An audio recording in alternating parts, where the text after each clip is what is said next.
comissão de senadores brasileiros que está nos Estados Unidos para tentar facilitar a negociação de tarifas comerciais reuniu-se nesta segunda-feira em Washington com especialistas em comércio exterior, política e justiça. Participaram integrantes do primeiro governo Trump. O presidente da Comissão de Relações Exteriores do Senado lidera o grupo brasileiro. A nossa missão ela tem um intuito principal, que é distensionar essa relação entre o Brasil e os Estados Unidos com a nossa contraparte parlamentar. Também foi realizada uma reunião com representantes da Câmara de Comércio dos Estados Unidos e de grandes empresas americanas que exportam para o Brasil. Deve ser apresentada uma carta conjunta às autoridades americanas com o pedido de prorrogação do prazo para o início das sobretaxas, marcado para 1º de agosto. Já teve precedência nesse sentido em relação a outros países. A gente sabe que isso é difícil, mas o não nós já temos. Vamos correr atrás do sim. Nesta terça-feira, a comitiva vai se reunir com parlamentares americanos. As conversas vão ser tanto com congressistas do Partido Republicano, do presidente Donald Trump, quanto da oposição, o Partido Democrata. As reuniões vão ser fechadas e o objetivo é tentar retomar o diálogo político entre os dois países. Vão encontrar diálogo, então? Com certeza não, e eu trabalho para que eles não encontrem diálogo, porque eu sei que vindo desse tipo de pessoa, só haverá acordos daquele tipo meio termo, que não é nem certo nem errado. Eu sei o que é certo. Walter é líder comunitário e produtor rural no quilombo Piqui da Rampa, no Maranhão, território símbolo de luta e resistência. Ele conta que o acesso a políticas públicas como o Programa de Aquisição de Alimentos do governo federal tem mudado a vida na comunidade e que a fome se tornou coisa do passado. Nós tivemos um avanço muito grande, conseguimos botar nossos filhos para estudar. Hoje, na comunidade Piqui da Rampa, ela é uma comunidade mais analfabeta do estado do Maranhão, antes do PA. E depois do PA, hoje tem mais de 15 jovens com curso superior e outros fazendo até doutorado. Então, assim, tudo isso que fez foi a Conab, porque nós criamos a nossa independência financeira, porque nós não sabíamos o preço de um quilo de macaxeira. Milhões de brasileiros estão deixando de viver em situação de insegurança alimentar crônica. É o que mostra o relatório da Organização das Nações Unidas para a Alimentação e Agricultura, divulgado nesta segunda-feira em Addis Abeba, na Etiópia. Segundo o levantamento, menos de 2,5% da população brasileira está em risco de subnutrição. Um grande contraste em relação ao ano de 2022, quando cerca de 70,3 milhões de brasileiros enfrentavam subalimentação e mais de 21 milhões estavam em situação de insegurança alimentar grave. Com isso, o Brasil deixa de fazer parte do mapa da fome após 3 anos. Significa que o Brasil alcançou o que outros países alcançaram, abaixo de 2,5% da população em insegurança alimentar. Tirar da fome é algo que alegra o coração de todo o povo brasileiro. Pelas redes sociais, o presidente Lula comemorou o resultado e afirmou que a conquista foi possível graças a políticas públicas sérias e o compromisso com o povo.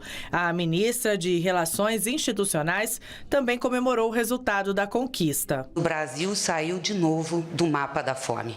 Nós temos muito orgulho do presidente Lula de novo ter conquistado com o povo brasileiro essa posição. Infelizmente, nós tivemos um retrocesso, mas conseguimos, por sua determinação, presidente, pela determinação desse governo, fazer com que a gente não esteja mais no mapa da fome. Não tem coisa mais feia, mais perversa do que a fome.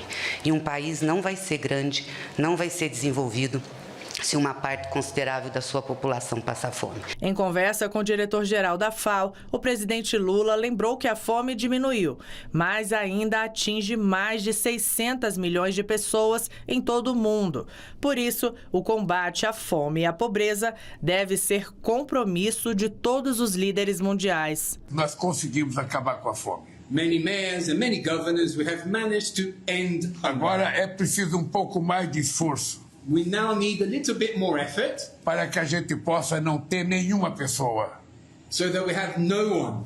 E eu estou feliz porque quando você for divulgar os dados no próximo ano, And I was happy because when you announce the data next year, que só entrar o meu mandato 2023, 2024, 2025, when the data will only correspond to my term in office, 2023, 24 and posso te 25. garantir que os dados estarão muito melhores. Segundo o governo, o Brasil teve reduções históricas da insegurança alimentar grave e da pobreza nos últimos 2 anos. Só em 2023, o governo conseguiu assegurar para mais de 24 milhões de pessoas as 3 refeições diárias básicas. O país também reduziu a taxa de pobreza extrema para 4,4%, o menor nível já registrado.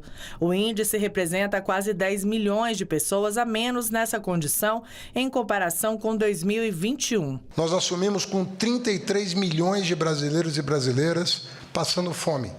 E hoje nós estamos num patamar que, segundo a FAO, nos coloca fora do mapa da fome, lembrando que é uma média trimestral, ou melhor, trianual. E, portanto, 2022 ainda compôs a média, quando nós tínhamos 33 milhões de pessoas passando fome. O ano que vem vai ser ainda melhor esse indicador. Nós vamos realmente perseguir a meta de chegar ao final de 2026 com cada família bem alimentada.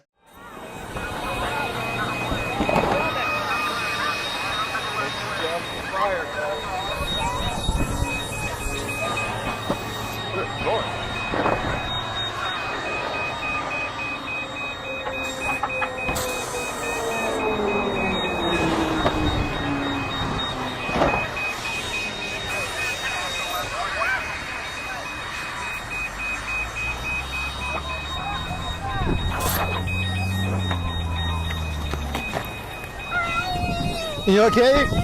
No, he's not.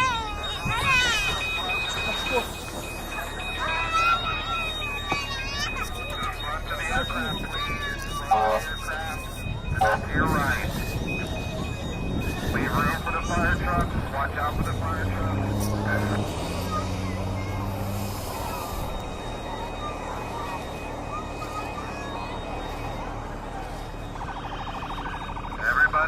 A nova lei sancionada pelo presidente Lula antecipa os efeitos da reforma tributária e promete aumentar as exportações de micro e pequenas empresas brasileiras. O programa Acredita Exportação vai devolver às micro e pequenas empresas exportadoras, inclusive aquelas inscritas no Simples Nacional, os tributos federais pagos ao longo da cadeia produtiva de bens industriais. No total, cerca de 3% em tributos federais sobre receitas com vendas externas poderão ser compensados ou ressarcidos às empresas a partir de 1º de agosto.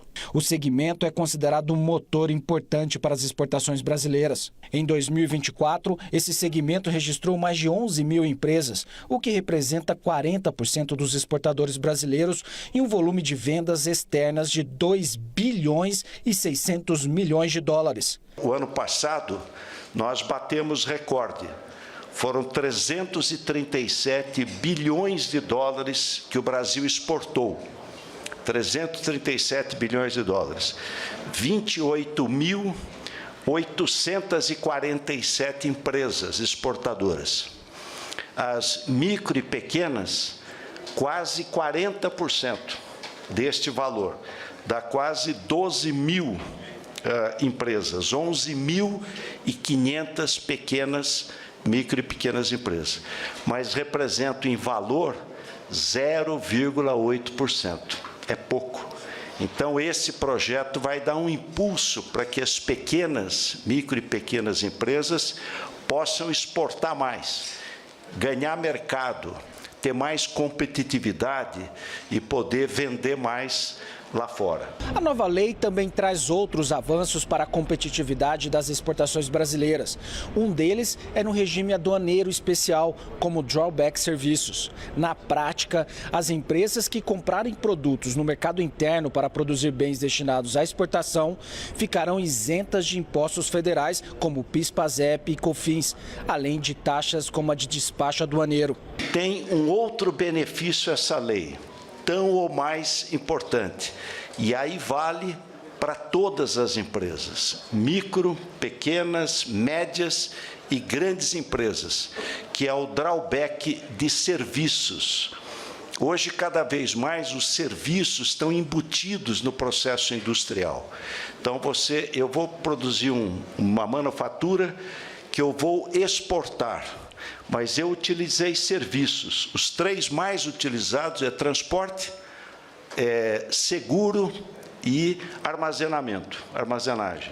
Então, se é para exportar, esses 3 eu tiro, eu desonero. É um grande ganho para as nossas empresas poderem exportar mais. Outros benefícios da reforma tributária, sancionada em janeiro deste ano, também devem ser antecipados para impulsionar ainda mais a economia. Há outras que estão no nosso pipeline, de antecipação da reforma tributária para outros setores da economia, para que nós já possamos colher os frutos dessa grande reforma, que, como o nosso vice-presidente salientou, o estudo mais modesto sobre o impacto da reforma tributária na economia é de um crescimento de 12% acima do nosso PIB potencial. Então, vocês imaginem o efeito da antecipação dessas medidas para agora, que já pode ser feita e pode ser acompanhada, inclusive, pelos governadores, para favorecer as pequenas empresas e para favorecer o grande exportador que não via reconhecido o seu crédito tributário no que diz respeito a serviços. A iniciativa do governo é uma resposta ao anúncio dos Estados Unidos de taxarem 50% os produtos brasileiros a partir de 1º de agosto. O Ministério das Relações Exteriores, junto com uma comitiva de empresários coordenada pelo vice-presidente Geraldo Alckmin, negocia as tarifas com os Estados Unidos.